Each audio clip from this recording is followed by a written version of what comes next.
Aristotle's Poetics, Chapter 1. I propose to treat of poetry in itself and of its various kinds, noting the essential quality of each, to inquire into the structure of the plot as requisite to a good poem, into the number and nature of the parts of which a poem is composed, and similarly into whatever else falls within the same inquiry. Following then the order of nature, let us begin with the principles which come first. Epic poetry and tragedy, comedy also, and dithyrambic poetry, and the music of the flute and of the lyre in most of their forms are all in their general conception modes of imitation. They differ, however, from one another in three respects: the medium, the objects, the manner or mode of imitation being in each case distinct. For as there are persons who, by conscious art or mere habit, imitate and represent various objects through the medium of color and form, or again by the voice. So, in the arts above mentioned, taken as a whole, the imitation is produced by rhythm, language, or harmony, either singly or combined. Thus, in the music of the flute and of the lyre, harmony and rhythm alone are employed. Also, in other arts, such as that of the shepherd's pipe, which are essentially similar to these, in dancing, rhythm alone is used without harmony, for even dancing imitates character, emotion, and action by rhythmical movement. There is another art which imitates by means of language alone, and that either in prose or verse, which verse again may either combine different meters or consists of but one kind. But this has hitherto been without a name. For there is no common term we could apply to the mimes of Sophron and Xenarchus, and the Socratic dialogues on the one hand, and on the other to poetic imitations in iambic, elegiac, or any similar meter. People do indeed add the word maker or poet to the name of the meter and speak of elegiac poets or epic, that is hexameter poets, as if it were not the imitation that makes the poet, but the verse that entitles them all indiscriminately to the name. Even when a treatise on medicine or natural science is brought out in verse, the name of poet is by custom given to the author. And yet Homer and Empedocles have nothing in common but the meter, so that it would be right to call the one poet, the other physicist rather than poet. On the same principle, even if a writer in his poetic imitation were to combine all meters, as Jeremon did in his Centaur, which is a medley composed of meters of all kinds, we should bring him to under the general term poet. So much then for these distinctions. There are again some arts which employ all the means above mentioned, namely rhythm, tune, and meter. Such are dithyrambic and gnomic poetry, and also tragedy and comedy. But between them, the difference is that in the first two cases, these means are all employed in combination. In the latter, now one means is employed, now another. Such then are the differences of the arts with respect to the medium of imitation. The Poetics of Aristotle, Chapter 2. Since the objects of imitation are men in action, and these men must be either of a higher or a lower type, for moral character mainly answers to these divisions, goodness and badness being the distinguishing marks of moral differences. It follows that we must represent men either as better than in real life or as worse, or as they are. It is the same in painting. Polygnotus depicted men as nobler than they are, Pauson as less noble, Dionysius drew them true to life. Now it is evident that each of the modes of imitation above mentioned will exhibit these differences and become a distinct kind in imitating objects that are thus distinct. Such diversities may be found even in dancing, flute playing, and lyre playing. So, again, in language, whether prose or verse, unaccompanied by music. Homer, for example, makes men better than they are, Cleophon as they are, Hegemon the Thasian, the inventor of Paradise, and Nicochorus, the author of the Diliad, worse than they are. The same thing holds good of dithyrambs and gnomes. Here too, one may portray different types, as Timotheus and Polyxenus differed in representing their cyclops. The same distinction marks of tragedy from comedy. For comedy aims at representing men as worse, tragedy as better than in actual life. The Poetics of Aristotle, chapter 3. There is still a third difference, the manner in which each of these objects may be imitated. For the medium being the same and the objects the same, the poet may imitate by narration, in which case he can either take another personality as Homer does, or speak in his own person unchanged, or he may present all his characters as living and moving before us. These, then, as we said at the beginning, are the three differences which distinguish artistic imitation: the medium, the objects, and the manner. So that, from one point of view, Sophocles is an imitator of the same kind as Homer, for both imitate higher types of character. From another point of view, of the same kind as Aristophanes, for both imitate persons acting and doing. Hence, some say the name of drama is given to such poems as representing action. For the same reason, the Dorians claim the invention both of tragedy and comedy. The claim to comedy is put forward by Megarians, not only by those of Greece proper, who allege that it originated under their democracy, but also by the Megarians of Sicily. For the poet Epicharmus, who is much earlier than Chionidas and Magnus, belonged to that country. Tragedy too is claimed by certain Dorians of Peloponnese. In each case, they appeal to the evidence of language, and the outlying villages, they say, are by them called Kappa, Omega, Mu, Alpha, Iota, by the Athenians Delta, Eta, Mu, Iota. And they assume that comedians were so named not from Kappa, Omega, Mu, Alpha, Zeta, Epsilon, Iota, Nu to revel, but because they wandered from village to village. Kappa, Alpha, Tau, Alpha, Kappa, Omega, Mu, Alpha, Sigma. Being excluded contemptuously from the city. They add also that the Dorian word for doing is delta rho alpha nu, and the Athenian p rho alpha tau tau epsilon iota nu. This may suffice as to the number and nature of the various modes of imitation. The Poetics of Aristotle, chapter 4. Poetry in general seems to have sprung from two causes, each of them lying deep in our nature. First, the instinct of imitation is implanted in man from childhood. One difference between him and other animals being that he is the most imitative of living creatures, and through imitation learns his earliest lessons, and no less universal is the pleasure felt in things imitated.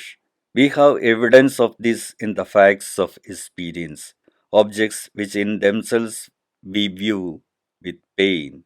We delight to contemplate when reproduced with minute fidelity, such as the forms of the most ignoble animals and of dead bodies.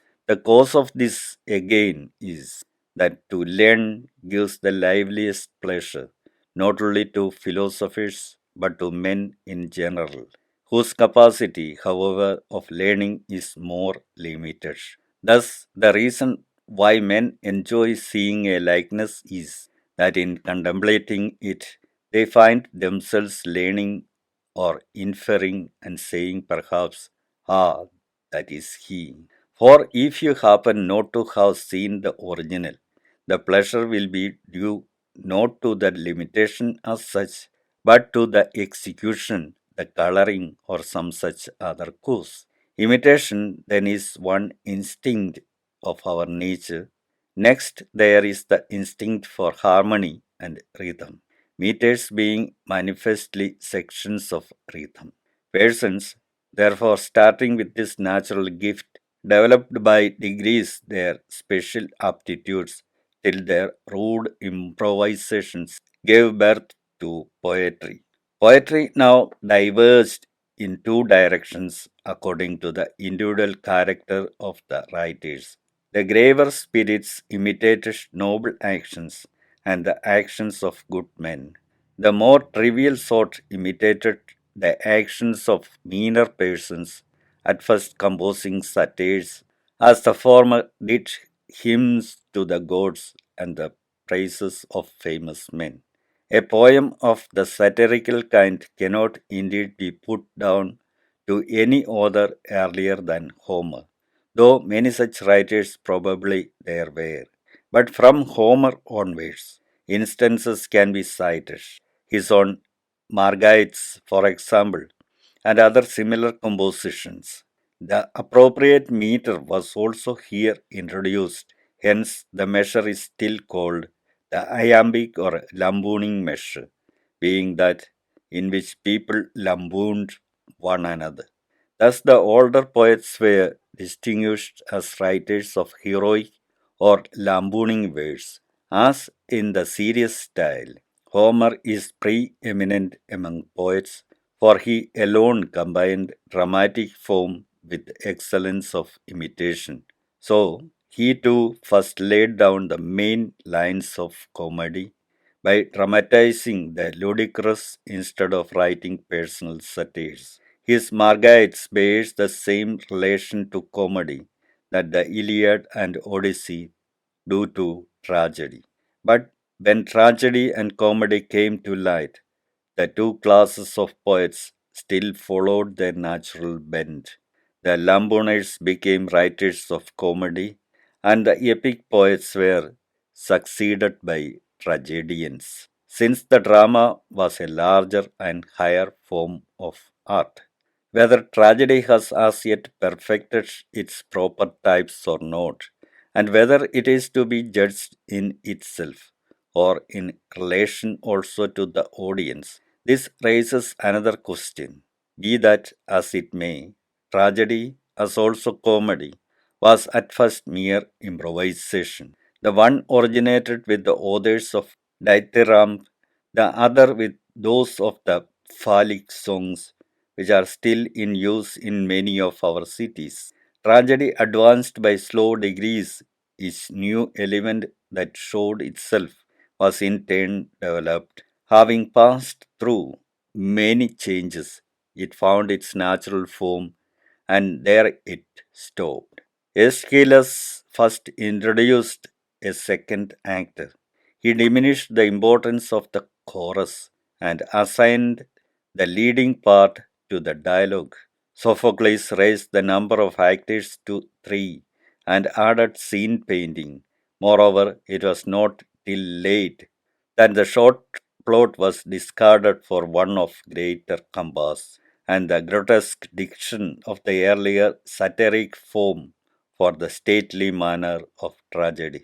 The iambic measure then replaced the trochaic tetrameter, which was originally employed when the poetry was of the satiric order and had greater affinities with dancing. Once dialogue had come in, nature herself discovered the appropriate measure. For the iambic is of all measures the most colloquial.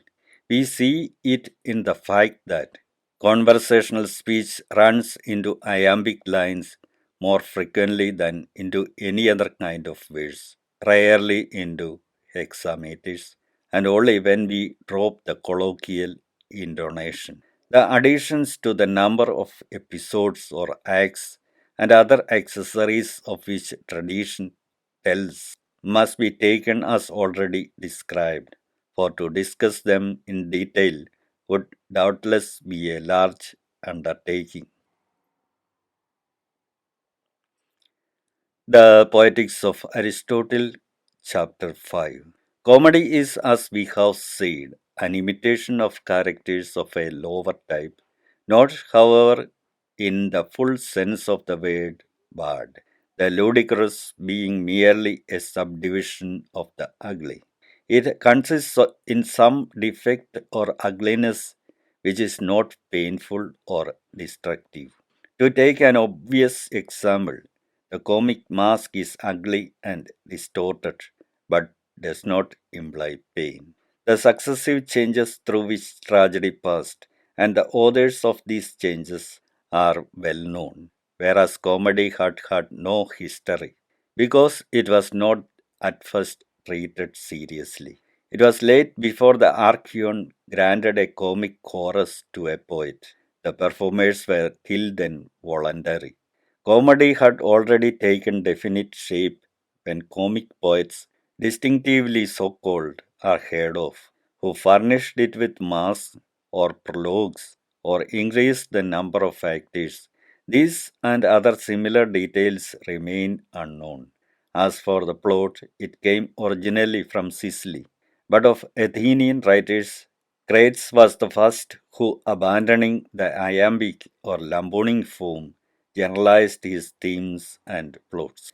Epic poetry agrees with tragedy insofar as it is an imitation in verse of characters of a higher type. They differ in that epic poetry admits but one kind of meter and is narrative in form. They differ again in their length, for tragedy endeavors as far as possible to confine itself to a single revolution of the sun, or but slightly to exceed this limit, whereas the epic action has no limits of time. This then is a second point of difference, though at first the same freedom was admitted in tragedy as in epic poetry. Of their constituent parts, some are common to both, some peculiar to tragedy. Whoever, therefore, knows what is good or bad tragedy knows also about epic poetry. All the elements of an epic poem are found in tragedy, but the elements of a tragedy are not all found in the epic poem. The Poetics of Aristotle, chapter 6, of the poetry which imitates in hexameter verse and of comedy, we will speak hereafter. Let us now discuss tragedy, assuming its formal definition as resulting from what has been already said. Tragedy, then, is an imitation of an action that is serious, complete, and of a certain magnitude in language embellished with each kind of artistic ornament, and several kinds being found in separate parts of the play, in the form of action, not of narrative, through pity and fear, effecting the proper purgation of these emotions. By language embellished, I mean language into which rhythm, harmony, and song enter. By the several kinds in separate parts, I mean that some parts are rendered through the medium of verse alone, others again with the aid of song. Now, as tragic imitation implies persons acting, it necessarily follows in the first place that spectacular equipment will be a part of tragedy. Next, song and diction, for these are the medium of imitation. By diction, I mean the mere metrical arrangement of the words. As for song, it is a term whose sense everyone understands. Again, Tragedy is the imitation of an action, and an action implies personal agents who necessarily possess certain distinctive qualities both of character and thought. For it is by these that we qualify actions themselves, and these, thought and character, are the two natural causes from which actions spring, and on actions again all success or failure depends. Hence, the plot is the imitation of the action, for by plot I here mean the arrangement of the incidents. By character I mean that in virtue of which we ascribe certain qualities to the agents. Thought is required wherever a statement is proved, or it may be a general truth enunciated. Every tragedy, therefore, must have six parts, which parts determine its quality, namely plot, character, diction, thought, spectacle, song. Two of the parts constitute the medium of imitation, one the manner, and three the objects of imitation. And these complete the list. These elements have been employed, we may say, by the poets to a man. In fact, every play contains spectacular elements as well as character, plot, diction, song, and thought. But most important of all is the structure of the incidents. For tragedy is an imitation not of men, but of an action and of life, and life consists in action, and its end is a mode of action, not a quality. Now, character determines men's qualities, but it is by their actions that they are happy or the reverse. Dramatic action, therefore, is not with a view to the representation of character. Character comes in as subsidiary to the actions. Hence, the incidents and the plots are the end of a tragedy, and the end is the chief thing of all. Again, without action, there cannot be a tragedy. There may be without character. The tragedies of most of our modern poets fail in the rendering of character, and of poets in general, this is often true. It is the same in painting, and here lies the difference between Zeuxis and Polygnotus. Polygnotus delineates character well. The style of Zeuxis is devoid of ethical quality. Again, if you string together a set of speeches expressive of character and well finished in point of diction and thought, you will not produce the essential tragic effect nearly so well as with a play, which, however deficient in these respects, yet has a plot and artistically constructed incidents. Besides which, the most powerful elements of emotional interest in tragedy peripeteia or reversal of the situation and recognition scenes are parts of the plot. A further proof is that novices in the art attain to finish of diction and precision of portraiture before they can construct the plot. It is the same with almost all the early poets. The plot then is the first principle and, as it were, the soul of a tragedy. Character holds the second place. A similar fact is seen in painting. The most beautiful colors laid on confusedly will not give as much pleasure as the chalk outline of a portrait. Thus, tragedy is the imitation of an action and of the agents mainly with a view to the action. Third in order is thought, that is, the faculty of saying what is possible and pertinent in given circumstances. In the case of oratory, this is the function of the political art and of the art of rhetoric. And so, indeed, the older poets make their characters speak the language of civic life. The poets of our time, the language of the rhetoricians.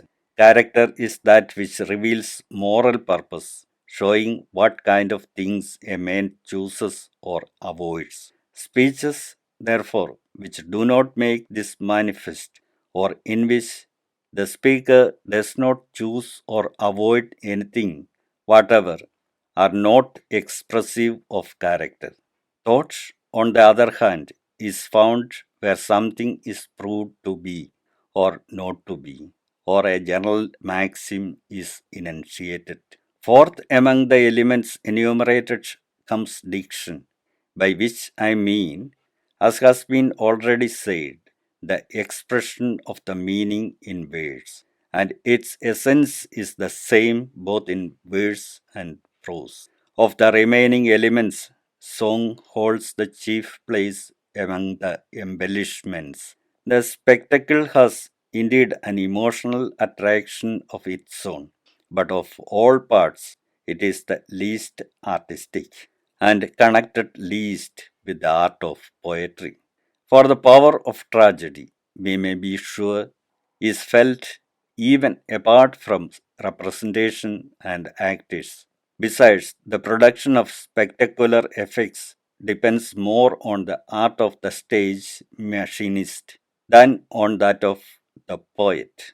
The Poetics of Aristotle, chapter 7. These principles being established, let us now discuss the proper structure of the plot.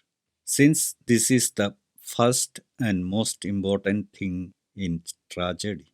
Now, according to our definition, tragedy is an imitation of an action that is complete and whole and of a certain magnitude. For there may be a whole that is wanting in magnitude.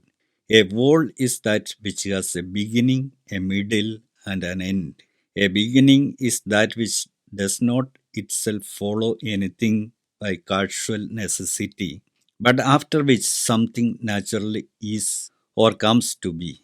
An end, on the contrary, is that which itself naturally follows some other thing, either by necessity or as a rule, but has nothing following it.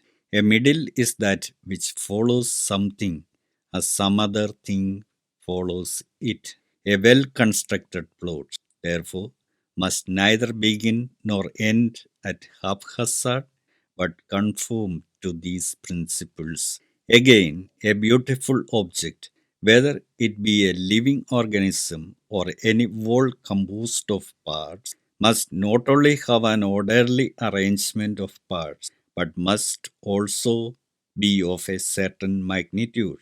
For beauty depends on magnitude and order.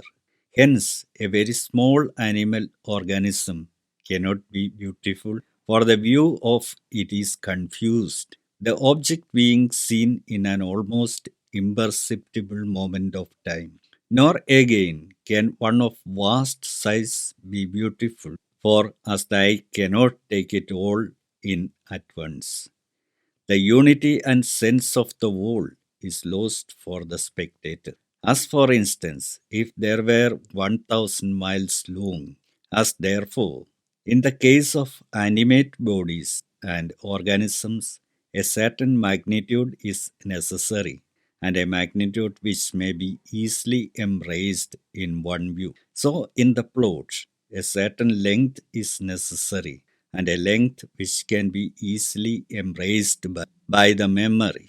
The limit of length in relation to dramatic competition and sensuous presentment is no part of artistic theory. For had it been the rule for 100 tragedies to compete together, the performance would have been regulated by the water clock, as indeed we are told was formerly done. But the limit, as fixed by the nature of the drama itself, is this: the greater the length, the more beautiful will the piece be by reason of its size, provided that the whole be perspicuous. And to define the matter roughly, we may say that the proper magnitude is comprised within such limits that the sequence of events according to the law of probability or necessity, will admit of a change from bad fortune to good or from good fortune to bad. The Poetics of Aristotle, chapter 8. Unity of plot does not, as some persons think, consist in the unity of the hero, for infinitely various are the incidents in one man's life which cannot be reduced to unity. And so too, there are many actions of one man out of which we cannot make one action. Hence, the error, as it appears, of all poets who have composed a Heraclid, a Thesaid, or other poems of the kind. They imagine that, as Heracles was one man, the story of Heracles must also be a unity. But Homer, as in all else, he is of surpassing merit. Here too, whether from art or natural genius, seems to have happily discerned the truth. In composing the Odyssey, he did not include all the adventures of Odysseus, such as his wound on Parnassus or his feigned madness at the mustering of the host, incidents between which there was no necessary or probable connection. But he made the Odyssey, and likewise the Iliad, to center round an action that in our sense of the word is one. As therefore, in the other imitative arts, the imitation is one when the object imitated is one. So the plot, being an imitation of an action, must imitate one action, and that a whole. The structural union of the parts being such that if any one of them is displaced or removed, the whole will be disjointed and disturbed. For a thing whose presence or absence makes no visible difference is not an organic part of the whole. The Poetics of Aristotle, chapter 9. It is moreover evident from what has been said that it is not the function of the poet to relate what has happened, but what may happen, what is possible according to the law of probability or necessity. The poet and the historian differ not by writing in verse or in prose. The work of Herodotus might be put into verse, and it would still be a species of history, with meter no less without it. The true difference is that one relates what has happened, the other what may happen. Poetry, therefore, is a more philosophical and a higher thing than history. For poetry tends to express the universal, history the particular.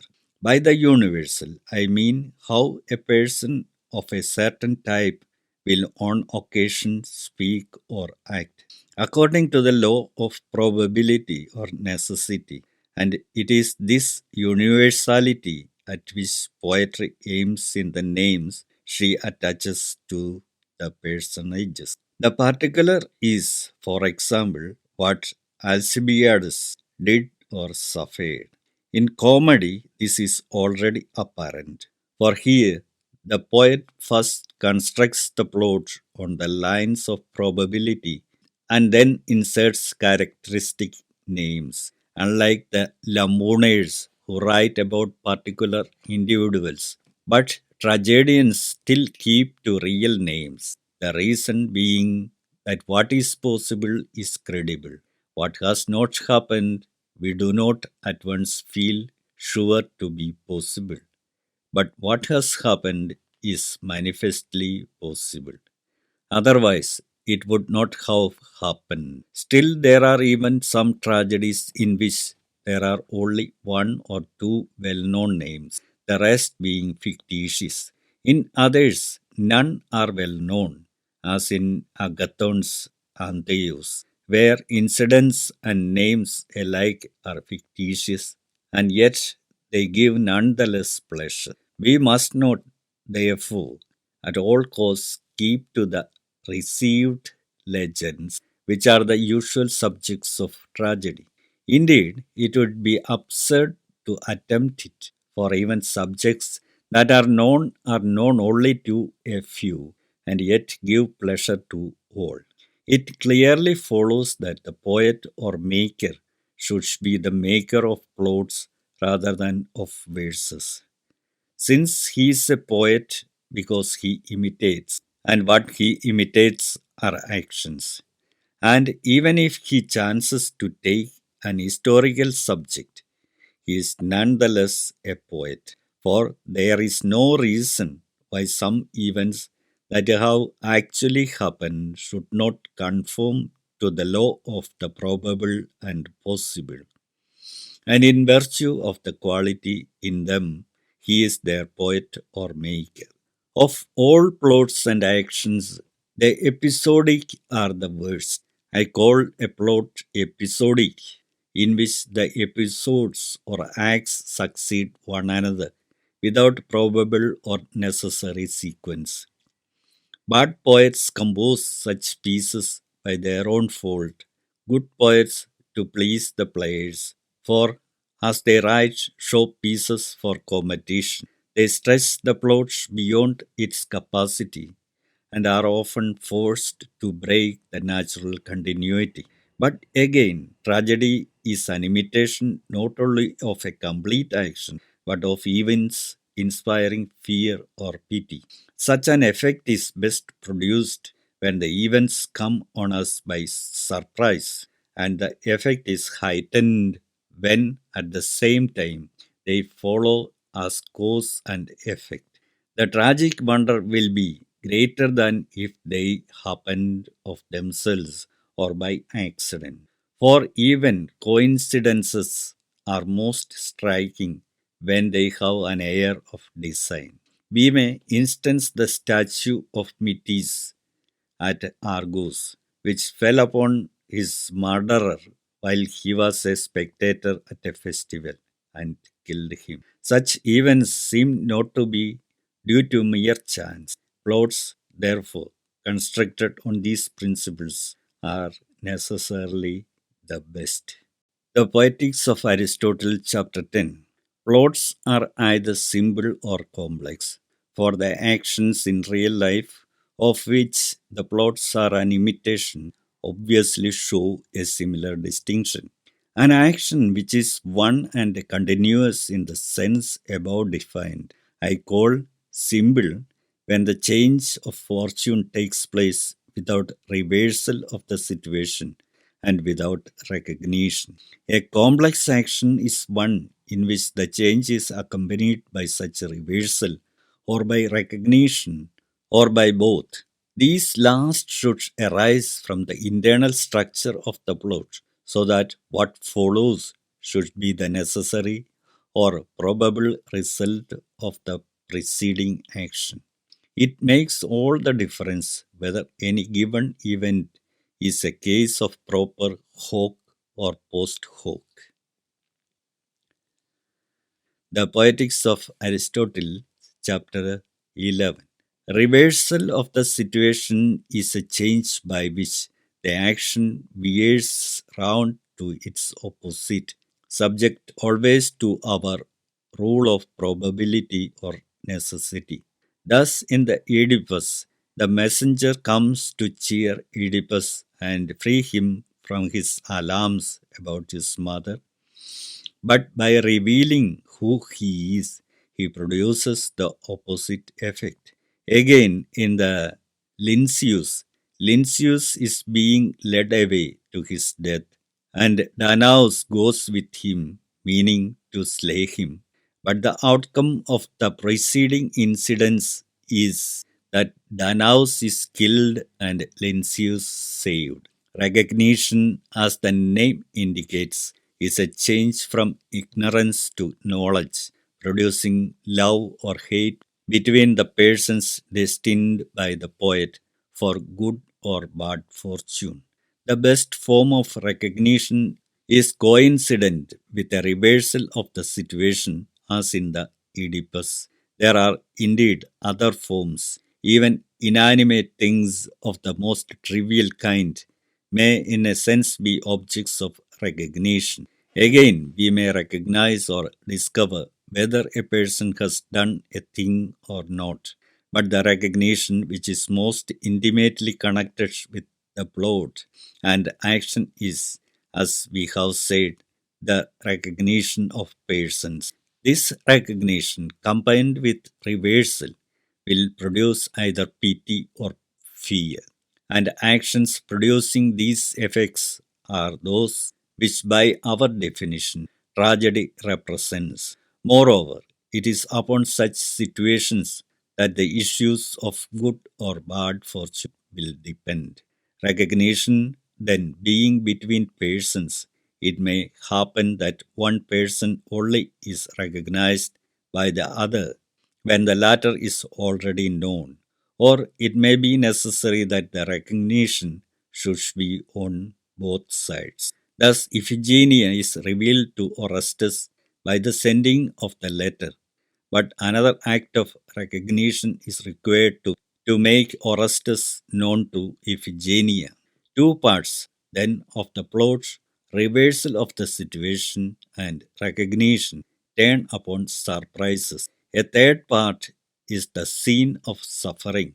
The scene of suffering is a destructive or painful action, such as death on the stage, bodily agony, wounds, and the like. The Poetics of Aristotle, chapter 12. The parts of tragedy which must be treated as elements of the whole have been already mentioned. We now come to the quantitative parts and the separate parts into which tragedy is divided, namely prologue, episode, exode, choric song. This last being divided into parode and stasimon. These are common to all plays. Peculiar to some are the songs of actors from the stage and the komoi. The prologue is that entire part of a tragedy which precedes the parode of the chorus. The episode is that entire part of a tragedy which is between complete choric songs.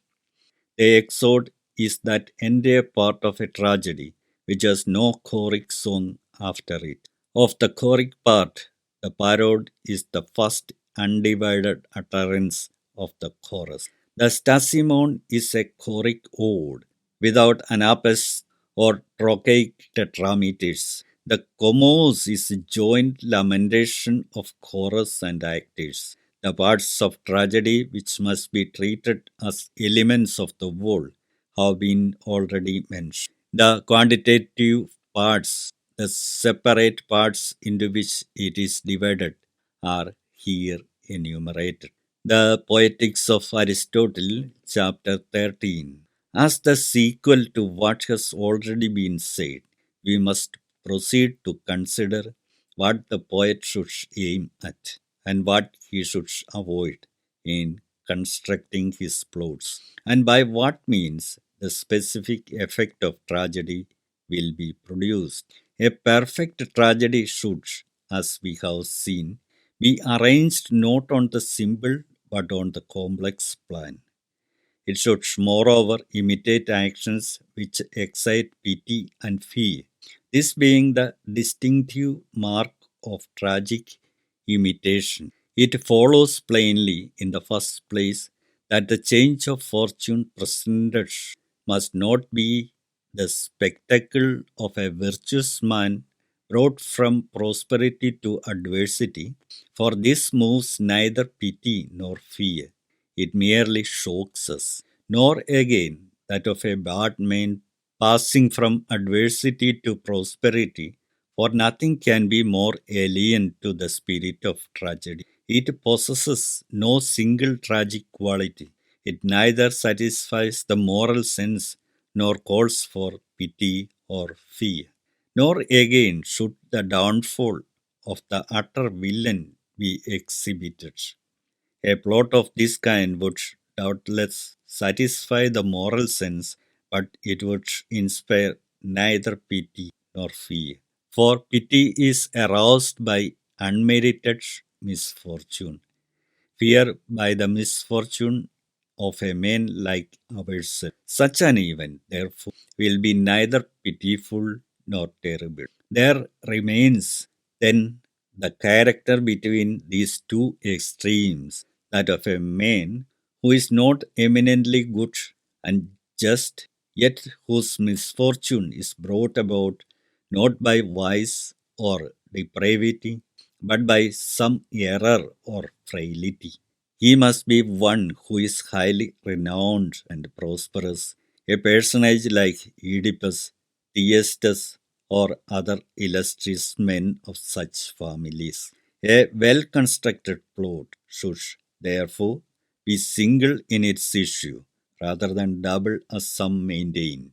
The change of fortune should be not from bad to good, but reversely from good to bad.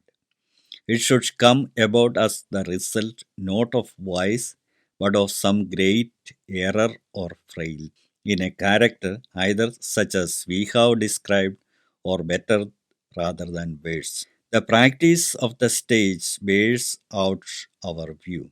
At first, the poets recounted any legend that came in their way. Now, the best tragedies are founded on the story of a few houses, on the fortunes of Alcmaeon, Oedipus, Orestes, Meleager, Thyestes, Telephus, and those others who have done or suffered something terrible.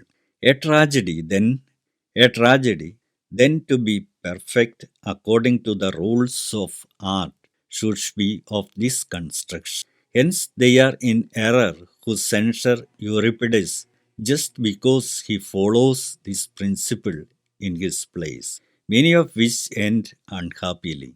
It is, as we have said, the right ending.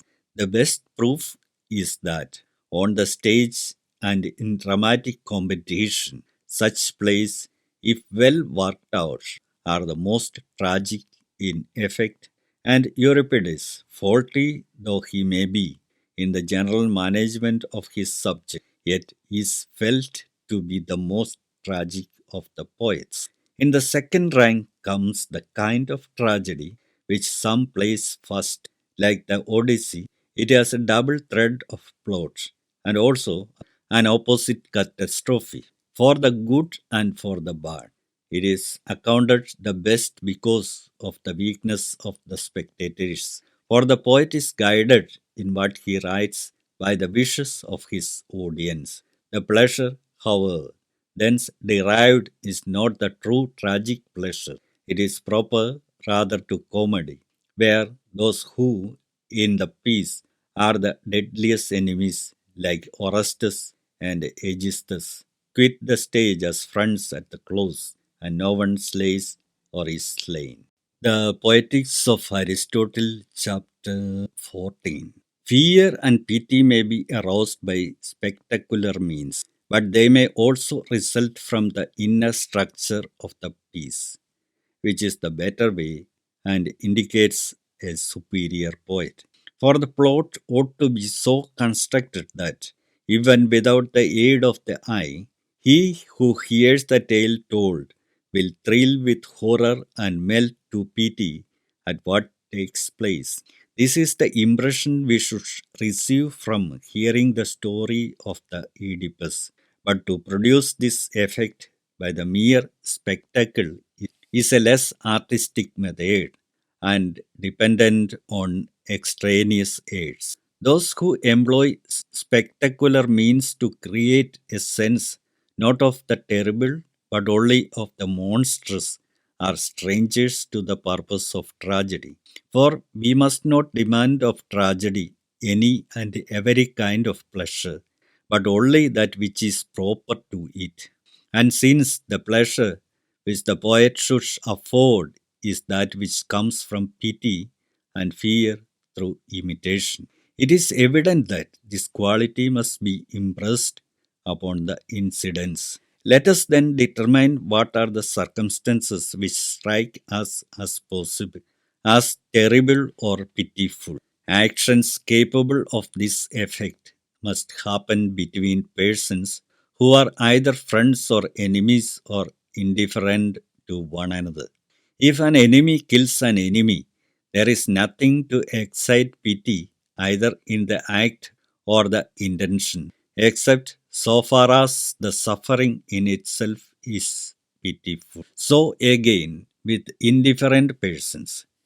But when the tragic incident occurs between those who are near or dear to one another, if, for example, a brother kills or intends to kill a brother, a son his father, a mother her son, a son his mother, or any other deed of the kind is done, these are the situations to be looked for by the poet. He may not indeed destroy the framework of the received legends. The fact, for instance, that Clytemnestra was slain by Orestes and Eriphyle by Alcmaeon, but he ought to show invention of his own and skillfully handle the traditional material. Let us explain more clearly what is meant by skillful handling. The action may be done consciously and with knowledge of the persons in the manner of the older poets. It is thus too that Euripides makes Medea slay her children, or again, the deed of horror may be done, but done in ignorance, and the tie of kinship or friendship be discovered afterwards. The Oedipus of Sophocles is an example. Here, indeed, the incident is outside the drama proper, but cases occur where it falls within the action of the play. One may cite the Alcmaeon of Astydamas or Telegonus in the Wounded Odysseus. Again, there is a third case to be about to act with knowledge of the persons and then not to act. The fourth case is when someone is about to do an irreparable deed through ignorance and makes the discovery before it is done. These are the only possible ways, for the deed must either be done or not done, and that wittingly or unwittingly. But of all these ways, to be about to act knowing the persons and then not to act is the worst. It is shocking without being tragic, for no disaster follows. It is therefore never or very rarely found in poetry. One instance, however, is in the Antigone, where Haemon threatens to kill Creon. The next and better way is that the deed should be perpetrated. Still better, that it should be perpetrated in ignorance and the discovery made afterwards. There is then nothing to shock us, while the discovery produces a startling effect. The last case is the best, as when in the Cresphonsus, Merope is about to slay her son, but recognizing who he is, spares his life. So, in the Iphigenia, the sister recognizes the brother just in time. Again, in the Helle, the son recognizes the mother when on the point of giving her up. This, then, is why a few families only, as has been already observed, furnish the subjects of tragedy. It was not art, but happy chance that led the poets in search of subjects to impress the tragic quality upon their plots. They are compelled, therefore, to have recourse to those houses whose history contains moving incidents like these. Enough has now been said concerning the structure of the incidents and the right kind of plot. The Poetics of Aristotle, chapter 15. In respect of character, there are four things to be aimed at. First and most important, it must be good. Now, any speech or action that manifests moral purpose of any kind will be expressive of character. The character will be good if the purpose is good. This rule is relative to each class. Even a woman may be good and also a slave, though the woman may be said to be of an inferior being, and the slave quite worthless. The second thing to aim at is propriety. There is a type of manly valor, but valor in a woman or unscrupulous cleverness is inappropriate. Thirdly, character must be true to life, for this is a distinct thing from goodness and propriety, as here described. The fourth point is consistency, for though the subject of the imitation who suggested the type be inconsistent, still he must be consistently inconsistent. As an example of motiveless degradation of character, we have Menelaus in the Orestes, of character indecorous and inappropriate, the lament of Odysseus in the Scylla, and the speech of Melanippe, of inconsistency, the Iphigenia at Aulis. For Iphigenia, the suppliant in no way resembles her latter self. As in the structure of the plot, so too in the portraiture of the character, the poet should always aim either at the necessary or the probable. Thus, a person of a given character should speak or act in a given way by the rule either of necessity or of probability, just as this event should follow that by necessary or probable sequence. It is therefore evident that the unraveling of the plot, no less than the complication, must arise out of the plot itself. It must not be brought about by the deus ex machina, as in the Medea or in the return of the Greeks in the Iliad. The deus ex machina should be employed only for events external to the drama, for antecedent or subsequent events which lie beyond the range of human knowledge and which require to be reported or foretold. For to the gods we ascribe the power of seeing all things. Within the action, there must be nothing irrational. If the irrational cannot be excluded, it should be outside the scope of the tragedy. Such is the irrational element in the Oedipus of Sophocles.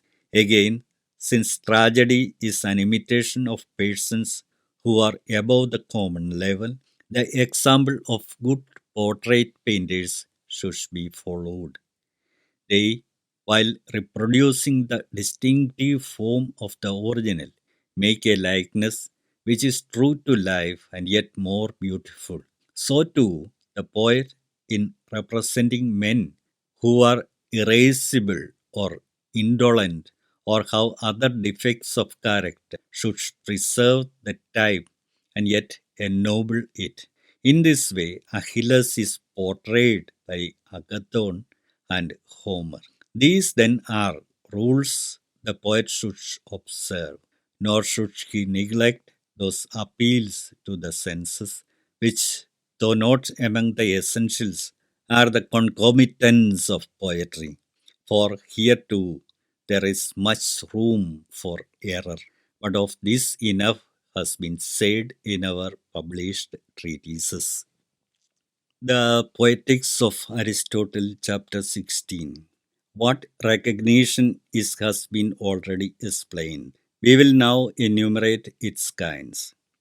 First, the least artistic form, which from poverty of wit is most commonly employed, recognition by signs. Of these, some are congenital, such as the spear which the earth-born race bear on their bodies, or the stars introduced by Carcinus in his Thyestes. Others are acquired after birth, and of these, some are bodily marks as scars, some external tokens as necklaces, or the little arc in the hero by which the discovery is effected. Even these admit of more or less skillful treatment. Thus, in the recognition of Odysseus by his scar, the discovery is made in one way by the nurse, in another by the swineherds. The use of tokens for the express purpose of proof, and indeed any formal proof with or without tokens, is a less artistic mode of recognition. A better kind is that which comes about by a turn of incident, as in the bath scene in the Odyssey. Next come the recognitions invented at will by the poet, and on that account wanting art. For example, Orestes in the Iphigenia reveals the fact that he is Orestes. She indeed makes herself known by the letter, but he by speaking himself and saying what the poet, not what the plot requires. This, therefore, is nearly allied to the fault above mentioned. For Orestes might as well have brought tokens with him. Another similar instance is the voice of the shuttle in the Tereus of Sophocles. The third kind depends on memory when the sight of some object awakens a feeling, as in the Cyprians of Diciogenes, where the hero breaks into tears on seeing the picture, or again in the Lay of Alcinous, where Odysseus, hearing the minstrel play the lyre, recalls the past and weeps, and hence the recognition.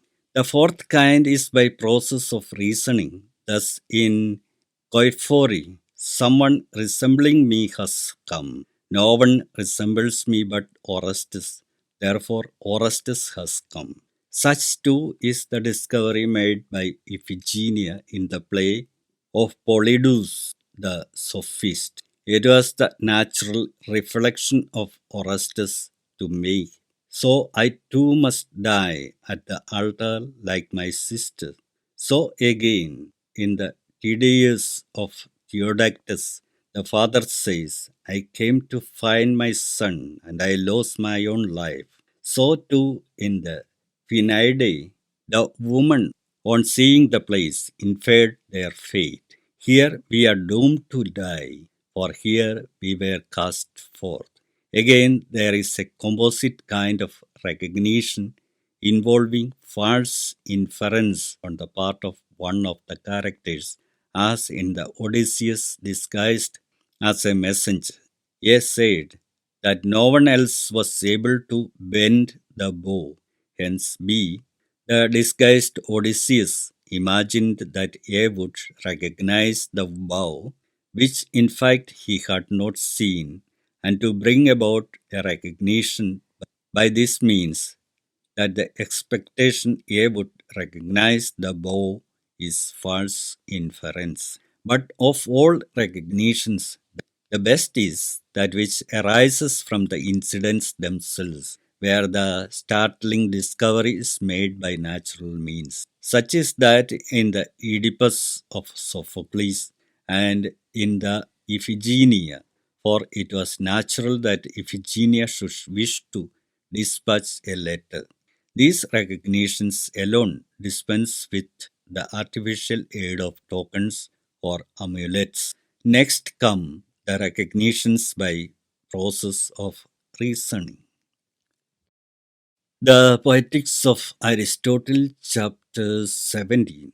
In constructing the plot and working it out with the proper diction, the poet should place the scene as far as possible before his eyes. In this way, seeing everything with the utmost vividness, as if he were a spectator of the action, he will discover what is in keeping with it and be most unlikely to overlook inconsistencies. The need of such a rule is shown by the fault found in Carcinus. Amphiaraus was on his way from the temple. This fact escaped the observation of one who did not see the situation. On the stage, however, the piece failed, the audience being offended at the oversight. Again, the poet should work out his play to the best of his power, with appropriate gestures. For those who feel emotion are most convincing through natural sympathy with the characters they represent, and one who is agitated storms, one who is angry rages with the most lifelike reality. Hence, poetry implies either a happy gift of nature or a strain of madness. In the one case, a man can take the mold of any character. In the other, he is lifted out of his proper self. As for the story, whether the poet takes it ready made or constructs it for himself, he should first sketch its general outline and then fill in the episodes and amplify in detail. The general plan may be illustrated by Iphigenia. A young girl is sacrificed. She disappears mysteriously from the eyes of those who sacrificed her. She is transported to another country where the custom is to offer up all strangers to the goddess. To this ministry she is appointed.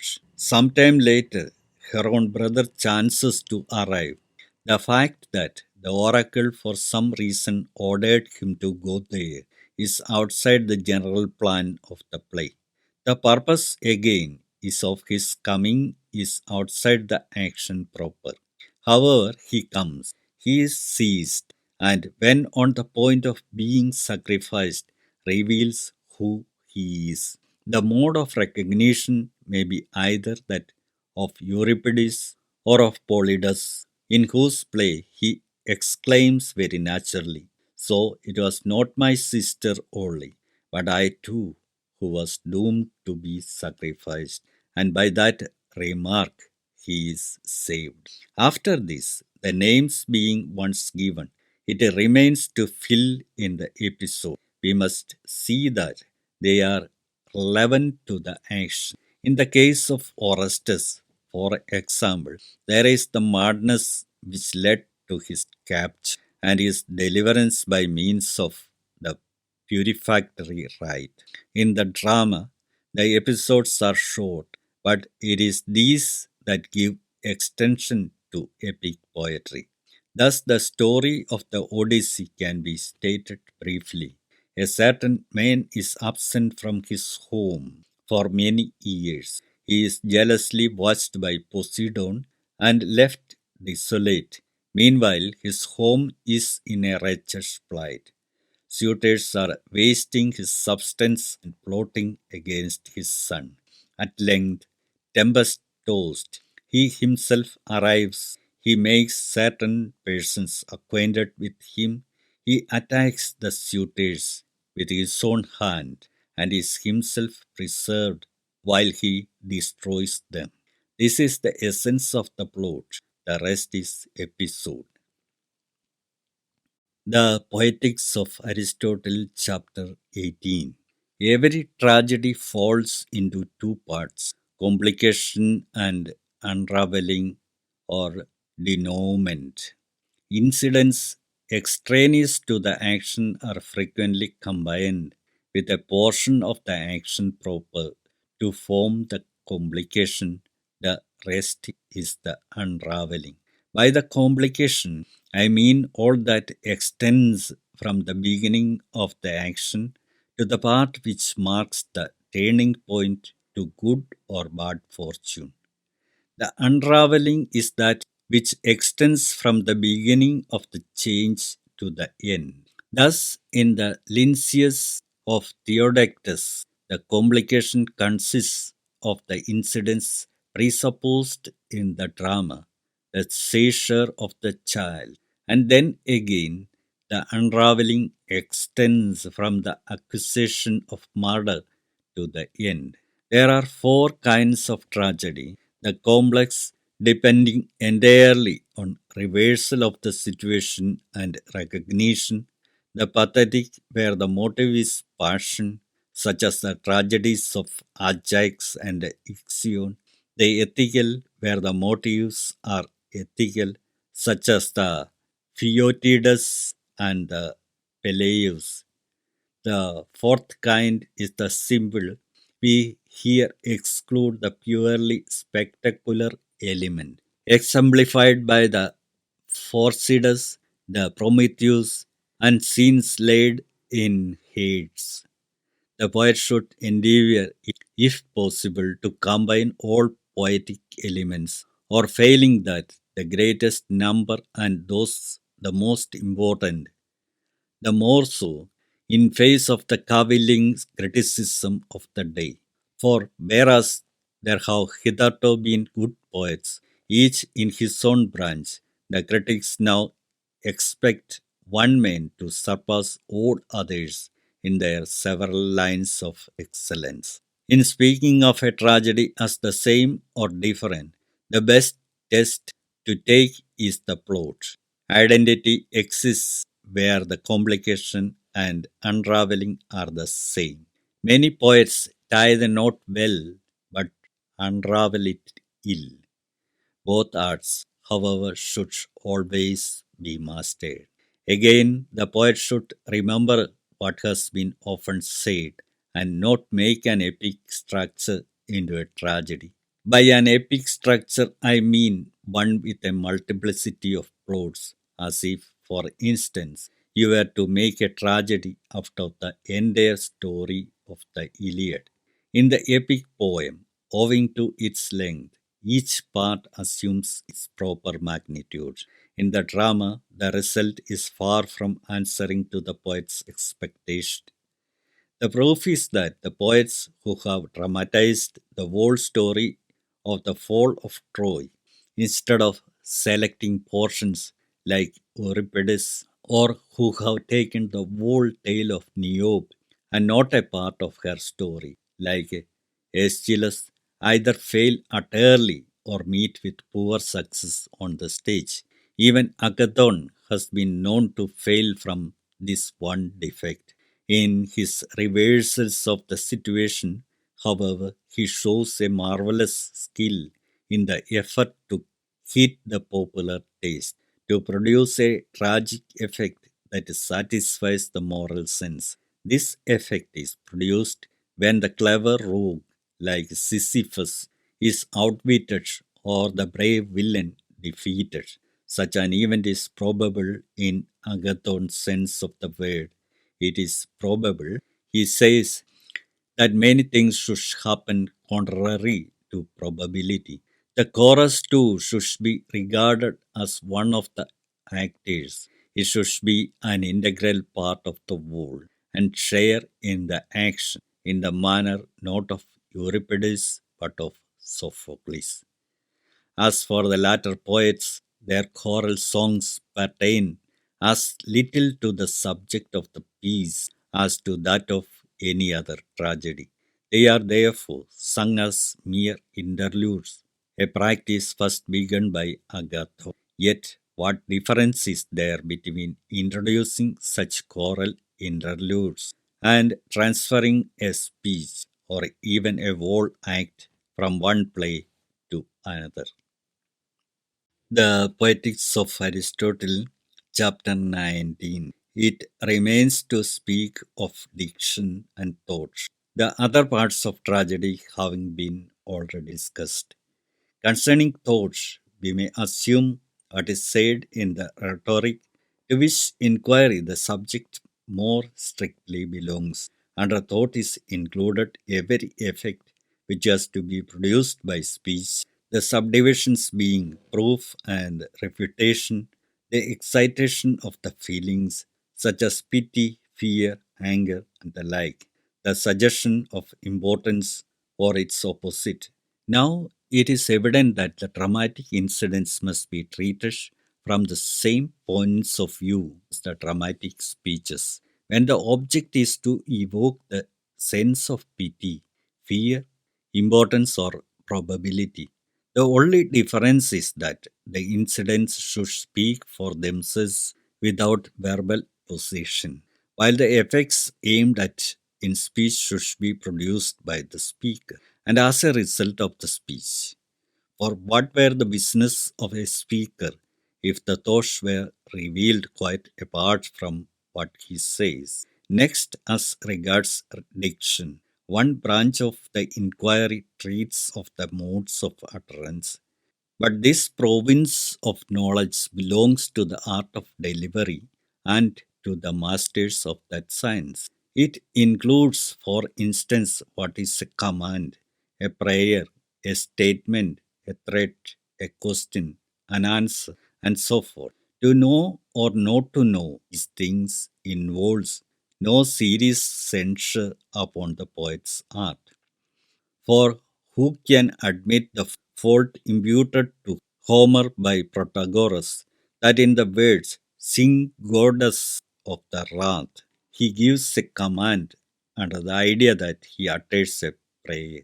For to tell someone to do a thing or not to do it is, he says, a command, or not to do it, he says, a command. We may therefore pass this over as an inquiry that belongs to another art, not to poetry. The Poetics of Aristotle, chapter 20. Language in general includes the following parts: letter, syllable, connecting word, noun, verb, inflection or case, sentence or phrase. A letter is an indivisible sound, yet not every such sound, but only one which can form part of a group of sounds. For even brutes utter indivisible sounds, none of which I call a letter. The sound I mean may be either a vowel, a semivowel, or a mute. A vowel is that which, without impact of tongue or lip, has an audible sound. A semi-vowel, that which with such impact has an audible sound, such as s and r. A mute, that which with such impact has by itself no sound, but joined to a vowel sound becomes audible, as g and d. These are distinguished according to the form assumed by the mouth and the place where they are produced, according as they are aspirated or smooth, long or short, as they are acute, grave, or of an intermediate tone, which inquiry belongs in detail to the writers of meter. A syllable is a non-significant sound composed of a mute and a vowel. For gr without a is a syllable, as also with a, gra.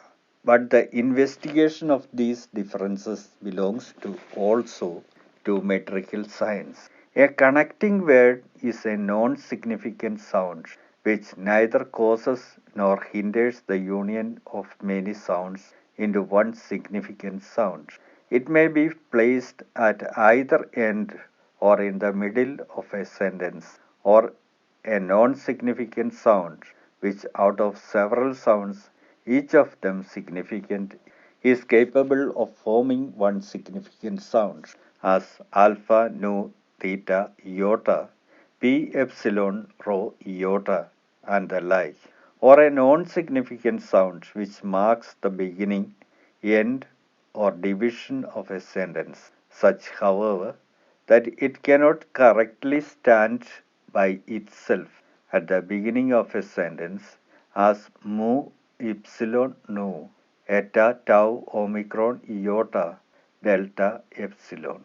A noun is a composite significant sound, not marking time, of which no part is in itself significant. For in double or compound words, we do not employ the separate parts as if each were in itself significant. Thus, in Theodorus, God given, the delta omega rho omicron nu, or gift, is not in itself significant.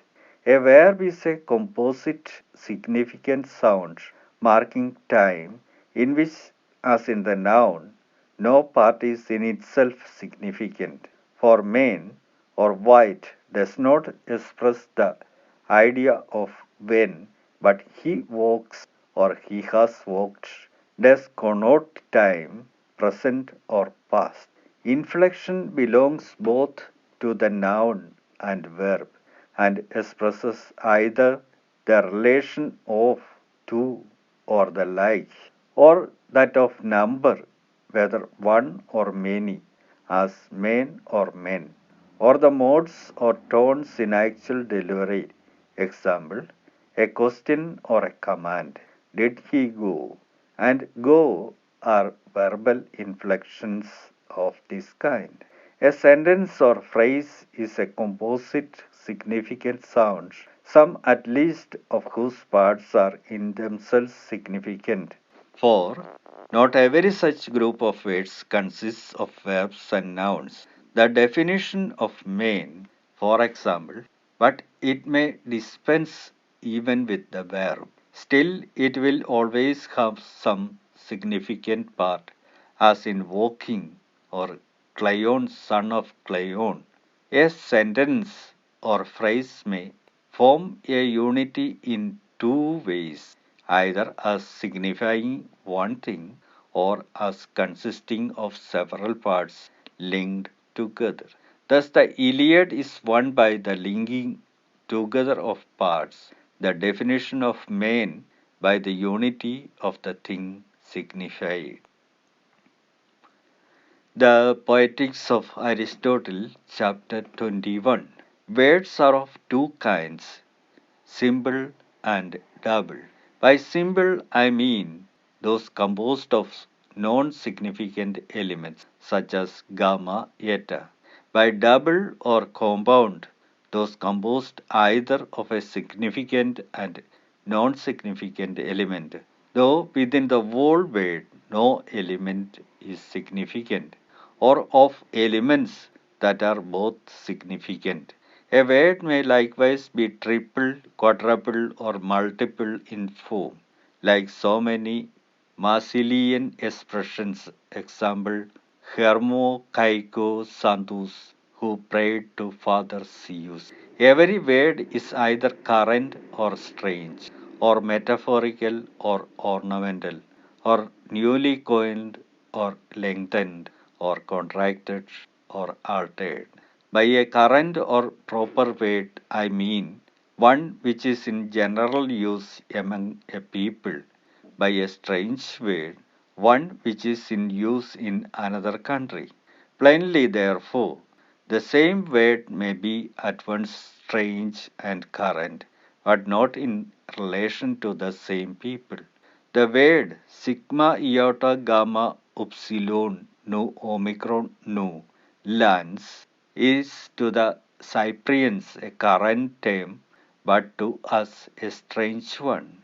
Metaphor is the application of an alien name by transference either from genus to species, or from species to genus, or from species to species, or by analogy, that is proportion. Thus from genus to species, as there lies my ship, for lying at anchor is a species of lying. From species to genus, as verily 10,000 noble deeds hath Odysseus wrought, for 10,000 is a species of large number, and is here used for a large number generally. From species to species, as with blade of bronze drew away the life, and cleft the water with the vessel of unyielding bronze. Here alpha rho upsilon rho alpha iota. To draw away is used for tau alpha mu epsilon iota nu. To cleave and tau alpha mu epsilon iota nu. Again for alpha rho upsilon alpha iota. Each being a species of taking away.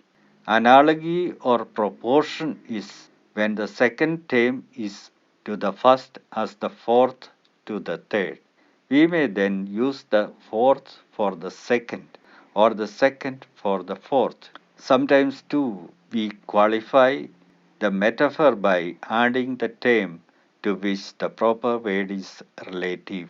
Thus, the cup is to Dionysus as the shield to Ares. The cup may, therefore, be called the shield of Dionysus and the shield the cup of Ares.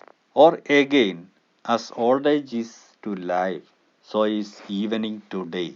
Evening may therefore be called the old age of the day, and old age the evening of life. Or in the phrase of Empedocles, life's setting sun. For some of the terms of the proportion there is at times no word in existence. Still, the metaphor may be used. For instance, to scatter seed is called sowing, but the action of the sun in scattering his rays is nameless. Still, this process bears to the sun the same relation as sowing to the seed. Hence, the expression of the poet, sowing the God created light. There is another way in which this kind of metaphor may be employed. We may apply an alien term and then deny of that term one of its proper attributes, as if we were to call the shield not the cup of Ares, but the wineless cup, an ornamental word.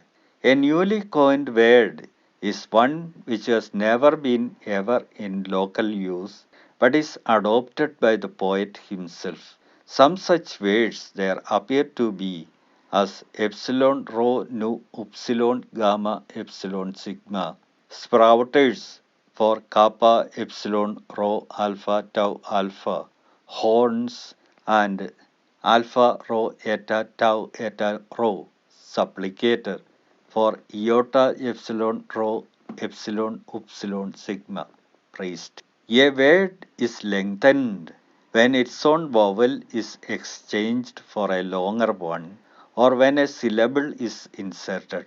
A word is contracted when some part of it is removed. Instances of lengthening are P omicron lambda eta omicron sigma for P omicron lambda epsilon omega sigma and P eta lambda eta iota alpha delta epsilon omega for P eta lambda epsilon iota delta omicron upsilon of contraction kappa rho iota delta omega and omicron c, as in mu iota alpha gamma iota nu epsilon tau alpha iota alpha mu phi omicron tau epsilon rho omega nu omicron c. An altered word is one in which part of the ordinary form is left unchanged and part is recast, as in delta epsilon c iota tau epsilon rho omicron nu kappa alpha tau alpha mu alpha zeta omicron nu delta epsilon c iota tau epsilon rho omicron nu is for delta epsilon c iota omicron nu. Nouns in themselves are either masculine, feminine, or neuter. Masculine are such as end in nu, rho, sigma, or in some letter compounded with sigma. These being two and C feminine, such as end in vowels that are always long, namely eta and omega, and of vowels that admit of lengthening, those in alpha.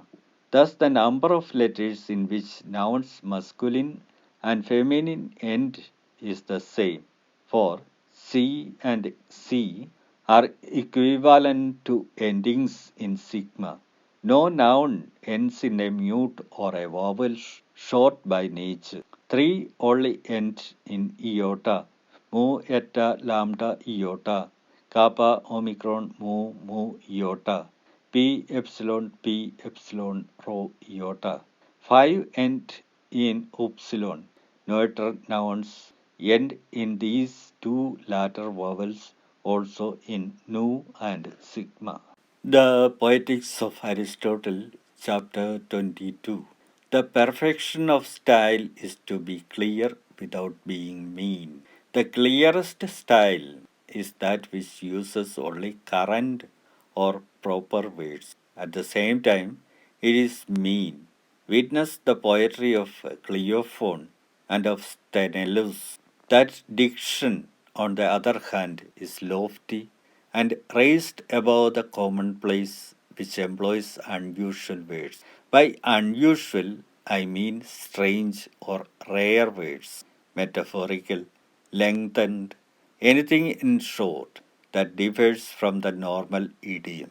Yet a style wholly composed of such words is either a riddle or a jargon.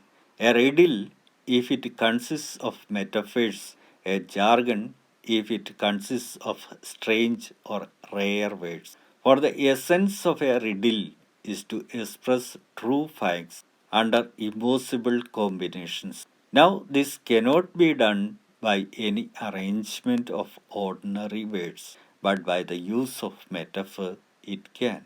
Such is the riddle. A man I saw who on another man had glued the bronze by aid of fire, and others of the same kind.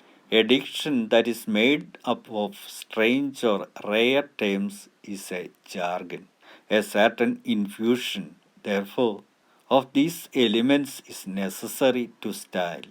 For the strange or rare word, the metaphorical, the ornamental, and the other kinds of above mentioned will raise it above the commonplace and mean, while the use of proper words will make it perspicuous. But nothing contributes more to produce a clearness of diction that is removed from commonness than the lengthening, contraction, and alteration of words. For by deviating in exceptional cases from the normal idiom, the language will gain distinction, while at the same time the partial conformity with usage will give perspicuity. The critics, therefore, are in error who censure these licenses of speech and hold the author up to ridicule. Thus, Euclides the elder declared that it would be an easy matter to be a poet if you might lengthen syllables at will. He caricatured the practice in the very form of his diction, as in the words, to employ such license at all obtrusively is no doubt grotesque, but in any mode of poetic diction there must be moderation. Even metaphors, strange or rare words, or any similar forms of speech would produce the like effect if used without propriety and with the express purpose of being ludicrous. How great a difference is made by the appropriate use of lengthening may be seen in epic poetry by the insertion of ordinary forms in the verse. So again, if we take a strange or rare word, a metaphor, or any similar mode of expression, and replace it by the current or proper term, the truth of our observation will be manifest. For example, Aeschylus and Euripides each composed the same iambic line, but the alternation of a single word by Euripides, who employed the rarer term instead of the ordinary one, makes one verse appear beautiful and the other trivial. Aeschylus in his Philocrates says, Phi alpha gamma epsilon delta alpha iota nu alpha.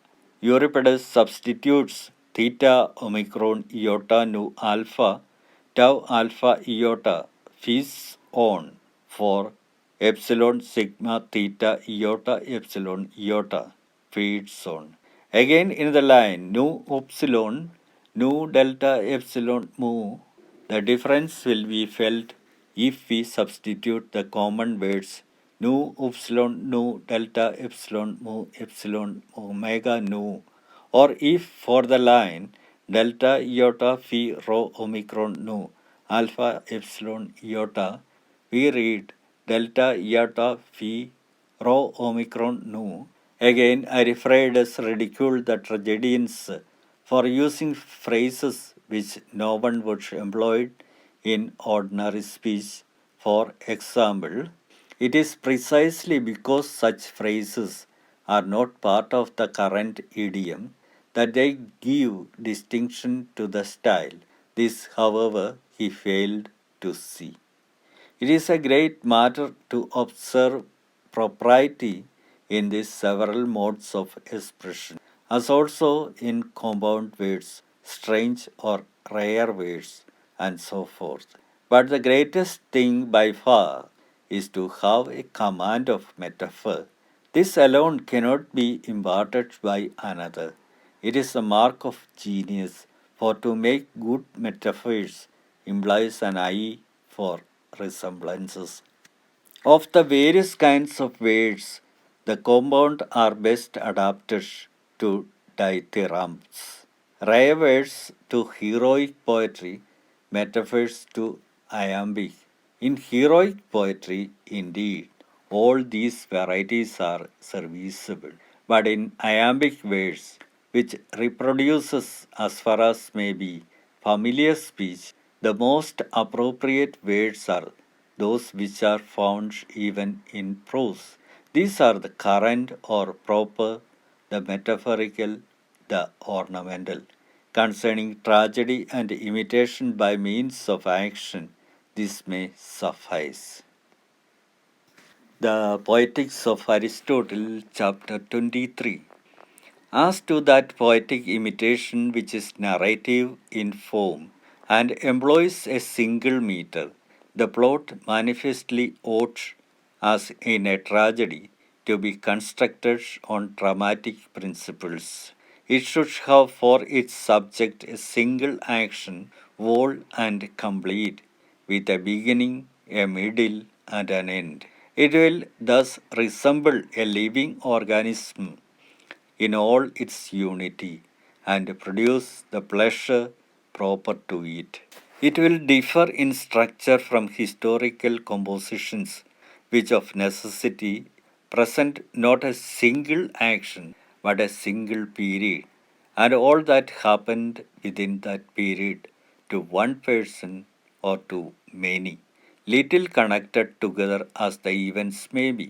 For as the sea fight at Salamis and the battle with the Carthaginians in Sicily took place at the same time, but did not tend to any one result. So, in the sequence of events, one thing sometimes follows another, and yet no single result is thereby produced. Such is the practice, we may say, of most poets. Here again, then, as has been already observed, the transcendent excellence of Homer is manifest. He never attempts to make the whole war of Troy the subject of his poem, though that war had a beginning and an end. It would have been too vast a theme and not easily embraced in a single view. If again he had kept it within moderate limits, it must have been over complicated by the variety of the incidents. As it is, he detaches a single portion and admits as episodes many events from the general story of the war, such as the catalogue of the ships and others, thus diversifying the poem. All other poets take a single hero, a single period, or an action single indeed, but with a multiplicity of parts. Thus did the author of the Cypria and of the Little Iliad. For this reason, the Iliad and Odyssey each furnish the subject of one tragedy, or at most of two, while the Cypria supplies materials for many, and the Little Iliad for eight. The award of the arms, the Philoctetus, the Neoptolemus, the Eurypylus, the mendicant Odysseus, the Laconian women, the fall of Ilium, the departure of the fleet. The Poetics of Aristotle, chapter 24. Again, epic poetry must have as many kinds as tragedy. It must be simple or complex, or ethical or pathetic. The parts also, with the exception of song and spectacle, are the same, for it requires reversals of the situation, recognitions, and scenes of suffering. Moreover, the thoughts and the diction must be artistic. In all these respects, Homer is our earliest and sufficient model.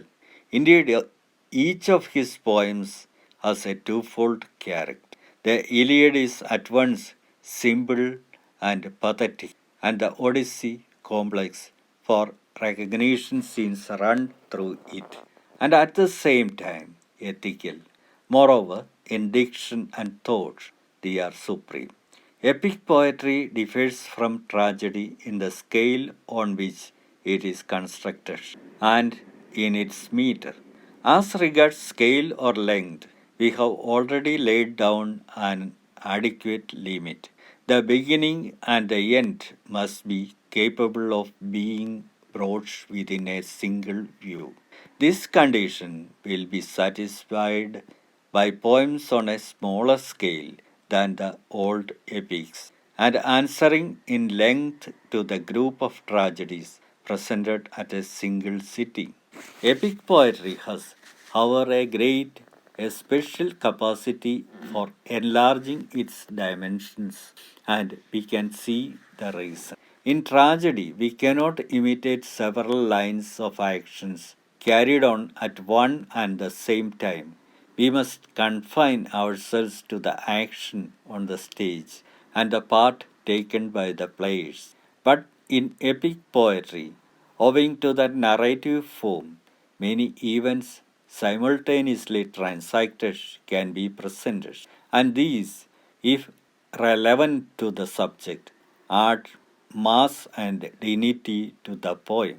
The epic has here an advantage, and one that conduces to grandeur of effect, to diverting the mind of the hearer and leaving the story with varying episodes. For sameness of incident soon produces satiety and makes tragedies fail on the stage. As for the meter, the heroic measure has proved its fitness by the test of experience. If a narrative poem in any other meter or in many meters were now composed, it would be found incongruous. For all measures, the heroic is the stateliest and the most massive, and hence it most readily admits rare words and metaphors, which is another point in which the narrative form of imitation stands alone.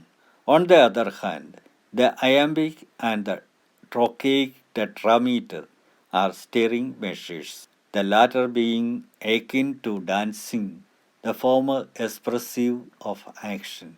Still more absurd would it be to mix together different meters, as was done by Sharamon. Hence, no one has ever composed a poem on a great scale in any other than heroic verse. Nature herself, as we have said, teaches the choice of the proper measure. Homer, admirable in all respects, has the special merit of being the only poet who rightly appreciates the part he should take himself. The poet should speak as little as possible in his own person, for it is not this that makes him an imitator. Other poets appear themselves upon the scene throughout and imitate but little and rarely. Homer, after a few prefatory words, at once brings in a man or woman or other personage, none of them wanting in characteristic qualities, but each with a character of his own. The element of the wonderful is required in tragedy. the irrational on which the wonderful depends for its chief effects, has wider scope in epic poetry because there the person acting is not seen. Thus, the pursuit of Hector would be ludicrous if placed upon the stage. The Greeks standing still and not joining in the pursuit, and Achilles waving them back. But in the epic poem, the absurdity passes unnoticed. Now the wonderful is pleasing, as may be inferred from the fact that everyone tells a story with some addition of his own, knowing that his hearers like it. It is Homer who has chiefly taught other poets the art of telling lies skillfully. The secret of it lies in a fallacy for assuming that if one thing is or becomes, a second is or becomes, men imagine that if the second is, the first likewise is or becomes. But this is a false inference. Hence, where the first thing is untrue, it is quite unnecessary, provided the second be true, to add that the first is or has become. For the mind, knowing the second to be true, falsely infers the truth of the first. There is an example of this in the bath scene of the Odyssey. Accordingly, the poet should prefer probable impossibilities to improbable possibilities. The tragic plot must not be composed of irrational parts. Everything irrational should, if possible, be excluded, or at all events, it should lie outside the action of the play, as in the Oedipus, the hero's ignorance as to the manner of Laius' death. Not within the drama, as in the Electra, the messenger's account of the Pythian games, or as in the Mysians, the man who has come from the Tegea to Mysia and is still speechless. The plea that otherwise the plot should have been ruined is ridiculous. Such a plot should not, in the first instance, be constructed. But once the irrational has been introduced and an air of likelihood imparted to it, we must accept it in spite of the absurdity. Take even the irrational incidents in the Odyssey, where Odysseus is left upon the shore of Ithaca. How intolerable even this might have been would be apparent if an inferior poet were to treat the subject. As it is, the absurdity is veiled by the poetic charm with which the poet invests it. The diction should be elaborated in the poses of the action where there is no expression of character or thought. For conversely, character and thought are merely obscured by a diction that is over brilliant. The Poetics of Aristotle, chapter 25. With respect to critical difficulties and their solutions, the number and nature of the sources from which they may be drawn may be thus exhibited. The poet, being an imitator like a painter or any other artist, must of necessity imitate one of three objects: things as they were or are, things as they are said or thought to be, or things as they ought to be. The vehicle of expression is language, either current terms or it may be rare words or metaphors. There are also many modifications of language which we concede to the poets. Add to this that the standard of correctness is not the same in poetry and politics any more than in poetry and any other art. Within the art of poetry itself, there are two kinds of faults: those which touch its essence and those which are accidental. If a poet has chosen to imitate something but has imitated it incorrectly through want of capacity, The error is inherent in the poetry. But if the failure is due to a wrong choice, if he has represented a horse as throwing out both of his legs at once, or introduced technical inaccuracies in medicine, for example, or in any other art, the error is not essential to the poetry. These are the points of view from which we should consider and answer the objections raised by critics. First, as to the matters which concern the poet's own art. If he describes the impossible, he is guilty of an error, but the error may be justified if the end of the art be thereby attained, the end being that already mentioned. If that is, the effect of this or any other part of the poem is thus rendered more striking. A case in point is the pursuit of Hector. If, however, the end might have been as well or better attained without violating the special rules of the poetic art, the error is not justified, for every kind of error should, if possible, be avoided. Again, does the error touch the essentials of the poetic art or some accident of it? For example, not to know that the hind has no horns is a less serious matter than to paint it inartistically. Further, if it be objected that the description is not true to fact, the poet may perhaps reply, but the objects are as they ought to be, just as Sophocles said that he drew men as they ought to be, Euripides as they are. In this way, the objection may be met. If, however, the representation be of neither kind, the poet may answer, this is how men say the thing is. This applies to tales about the gods. It may well be that these stories are not higher than fact, nor yet true to fact. They are, very possibly, what Xenophanes says of them. But anyhow, this is what is said.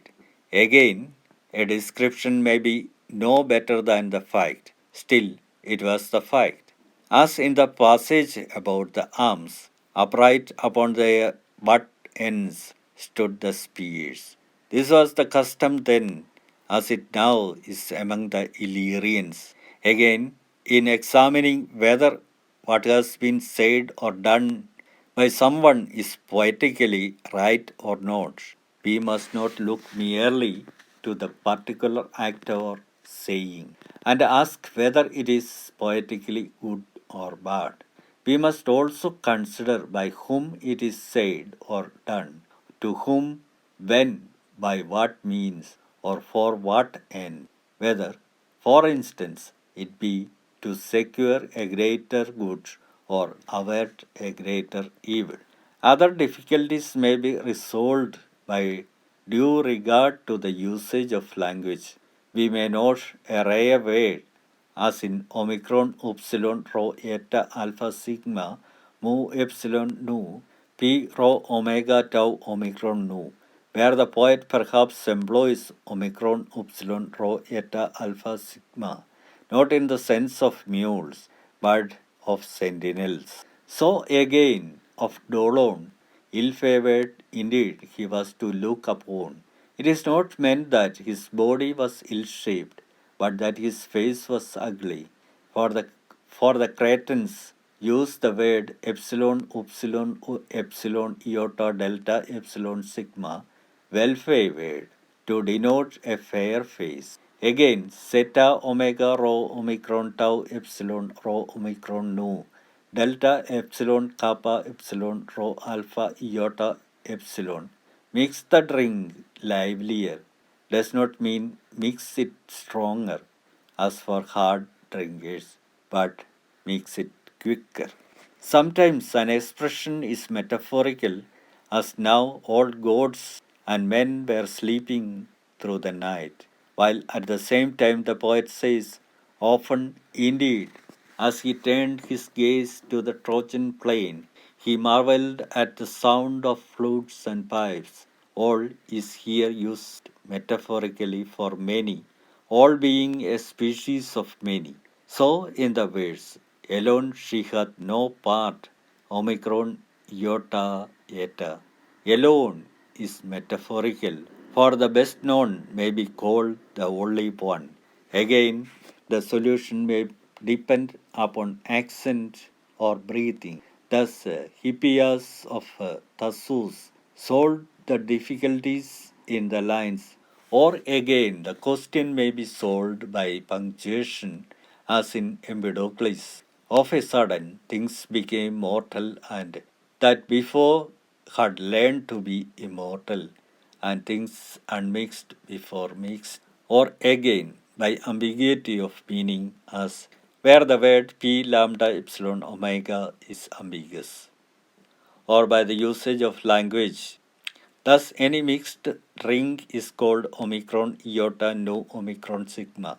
Wine. Hence, Ganymede is said to pour the wine to Zeus, though the gods do not drink wine. So too, workers in iron are called, or workers in bronze. This, however, may also be taken as a metaphor. Again, when a word seems to involve some inconsistency of meaning, we should consider how many senses it may bear in the particular passage. For example, there was stayed the spear of bronze. We should ask in how many ways we may take being checked there. The true mode of interpretation is the precise opposite of what Glaucon mentions. Critics, he says, jump at certain groundless conclusions. They pass adverse judgment and then proceed to reason on it. And assuming that the poet has said whatever they happen to think, find fault if a thing is inconsistent with their own fancy. The question about Icarius has been treated in this fashion. The critics imagine he was a Lacedaemonian. They think it strange, therefore, that Telemachus should not have met him when he went to Lacedaemon. But the Cephalenian story may perhaps be the true one. They allege that Odysseus took a wife from among themselves, and that her father was Icarius, not Icarius. It is merely a mistake. Then that gives plausibility to the objection. In general, the impossible must be justified by reference to artistic requirement or to the higher reality or to received opinion. With respect to the requirements of art, a probable impossibility is to be preferred to a thing improbable and yet possible. Again, it may be impossible that there should be men such as Zeuxis painted. Yes, we say, but the impossible is the higher thing, for the ideal type must surpass the reality. To justify the irrational, we appeal to what is commonly said to be, in addition to which we urge that the irrational sometimes does not violate reason, just as it is probable that a thing may happen contrary to probability. Things that sound contradictory should be examined by the same rules as in dialectical refutation, whether the same thing is meant in the same relation and in the same sense. We should therefore solve the question by reference to what the poet says himself, or to what is tacitly assumed by a person of intelligence. The element of the irrational and similarly depravity of character are justly censured when there is no inner necessity for introducing them. Such is the irrational element in the introduction of Aegeus by Euripides and the badness of Menelaus in the Orestes. Thus, there are five sources from which critical objections are drawn. Things are censured either as impossible or irrational, or morally hurtful, or contradictory, or contrary to artistic correctness. The answers should be sought under the 12 heads above mentioned. The Poetics of Aristotle, chapter 26. The question may be raised whether the epic or tragic mode of imitation is the higher. If the more refined art is the higher, and the more refined in every case is that which appeals to the better sort of audience, the art which imitates anything and everything is manifestly more unrefined. The audience is supposed to be too dull to comprehend unless something of their own is thrown in by the performers, who therefore indulge in restless movements. But flute players twist and twirl if they have to represent the quiet throw, or hustle the coryphees when they perform the Scylla. Tragedy, it is said, has this same defect. We may compare the opinion that the older actors entertained of their successors.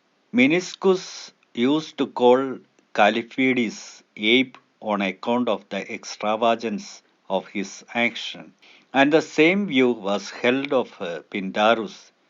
Tragic art, then, as a whole, stands to epic in the same relation as the younger to the elder actors. So, we are told that epic poetry is addressed to a cultivated audience who do not need gesture.